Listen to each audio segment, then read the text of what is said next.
Hello everyone, this is Shishir Banik from NS English. IELTS এর ক্ষেত্রে name matching কিন্তু একটা ইন্টারেস্টিং বাট একটু কনফিউজিং টাইপের একটা কোশ্চেন।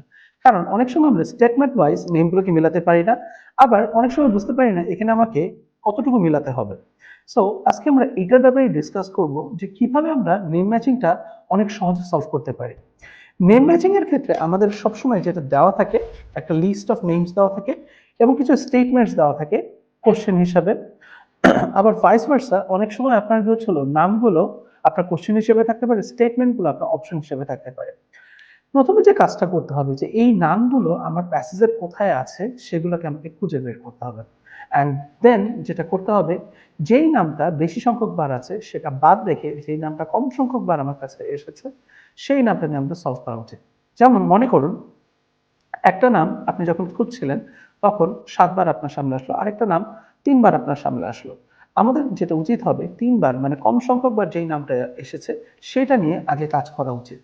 কিভাবে সেটা কাজ করে, লেটস সি।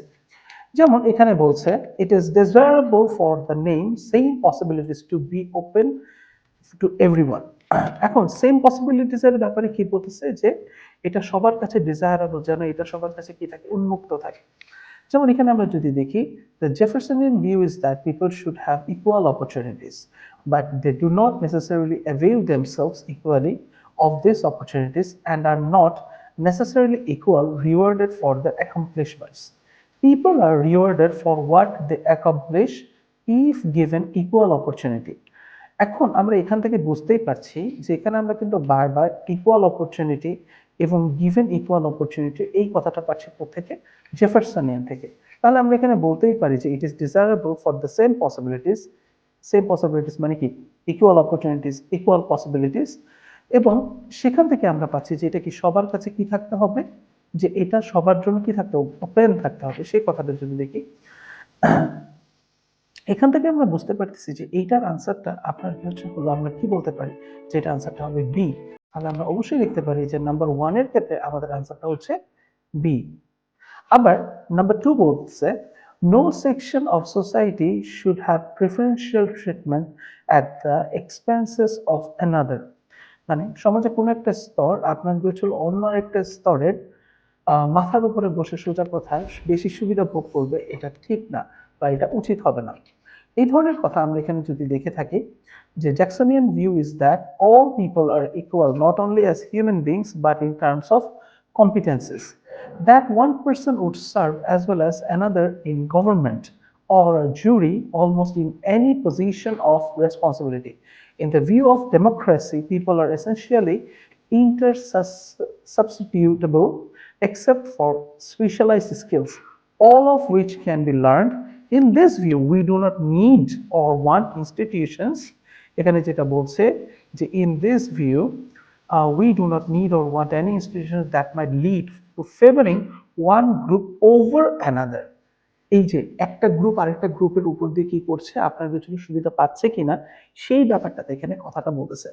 আর ঠিক এই জিনিসটার সাথে আমরা রিলেট করতে পারি যে no section of the society should have preferential treatment at the expenses of another. মানে একজন আরেকজনের উপরে, মানে favouring one group over another, এটা ঠিক না। অ্যান্ড দ্যাট ইজ ওয়াই আমরা বলতে পারি যে নাম্বার 2 এর আনসার হচ্ছে সি, মানে জ্যাকসনিয়ান। ঠিক তেমনি আমরা যদি নাম্বার 3 পড়ি, people should only gain benefits on the basis of what they actually achieve. আমরা ঠিক এখানে একটা জিনিস পড়ে এসেছিলাম, একটু যদি খেয়াল করি আবার, যে এখানে বলতেছে যে in Jeffersonian view the goal of education is not to favour or foster elite as the Hamiltonian tradition, but rather to allow children the opportunities to make full use of skills they have. My own views are similar to this. এখানে আমরা আরেকটু যদি দেখি, এখানে কথাটা বলতেছে, people are rewarded for what they accomplish if they given equal opportunities. তার মানে কি, তারা যতটুকু হচ্ছে ততটুকুর উপরে কি তাদের রিওয়ার্ড দেওয়া হচ্ছে, এবং equally of this opportunities are not necessarily equally rewarded for there accomplishments. তার মানে আমাদের সেখানেই আপনার কিছু রিওয়ার্ড করা উচিত যেখানে কি করা হচ্ছে, তাদের যতটুকু অবদান আছে বা যতটুকু তারা কাজ শেষ করছে। আর এই কনসেপ্ট আমরা বলতে পারি যে people only gain benefits on the basis of what they actually achieve. অ্যাচিভটা কমপ্লিট কানেক্টেড হচ্ছে অ্যাকমপ্লিশমেন্টের সাথে, এবং আমরা সেই দিক থেকে আমরা বলতে পারি নাম্বার 3 এর অ্যান্সার হচ্ছে আপনার বি মানে আবার জেফারসনিয়ান। এখানে আরো কিছু একটা ইনস্ট্রাকশন ছিল, যেমন এখানে বলা ছিল not a bookmark you may use any letter more than once. আমরা কিন্তু এই জিনিসগুলা খেয়াল রেখে আমরা কিন্তু আনসারগুলোকে সহজে সলভ করতে পারি।